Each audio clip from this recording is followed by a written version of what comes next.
In fact ఈ cinema తీసినప్పుడు ఆయన సాక్ష్యం చెప్పాడు. ఒక యాక్టర్గా వచ్చాడు, మంచి డబ్బులు ఇస్తానంటే మంచి యాక్టర్గా వచ్చాడు. ఎందుకంటే ఆయన ఫేస్ ఇది కొంచెం డైరెక్టర్ నచ్చింది. యాక్టింగ్ వచ్చిన ఆయన సినిమా తీసి ముగించేటప్పటికి క్రైస్తవుడిగా మారిపోయాడు. యేసు ప్రభు ఇంతగా నా కొరకు మరణించాడా, ఇంతగా నన్ను ప్రేమిస్తున్నాడా. ఆ కొరడా దెబ్బలు కొడతా ఉంటే చూడలేమండి, రక్తం చిందించబడతా ఉంటే చూడలేమండి.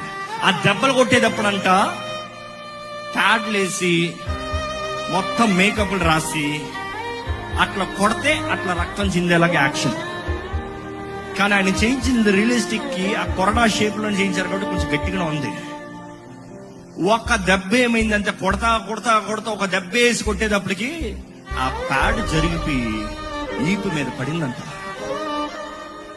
ఒక్క దెబ్బడికి అల్లాడిపోయి బిగ్గరగా కాకేశాడంట. డైరెక్టర్ నాడు ఎట్టో రోలింగ్ అవుతుంది, జరిగేది జరిగింది, కాపకండి ప్రొసీడ్. వీళ్ళు ఇంకా యాక్టింగ్ కానీ అన్న పట్టుకున్నవాడు ఇరుక్కుంటే ఈపులో పట్టుకుని ఒక్క పీక్ పీకుతాడు. అతను అన్నాడు, ఆ ఒక్క దెబ్బ నా జీవితాన్ని మార్చేసింది. ఆ ఒక్క దెబ్బ తట్టుకోలేని వాడిని 39 దెబ్బలు ఎలా తట్టుకున్నాడు.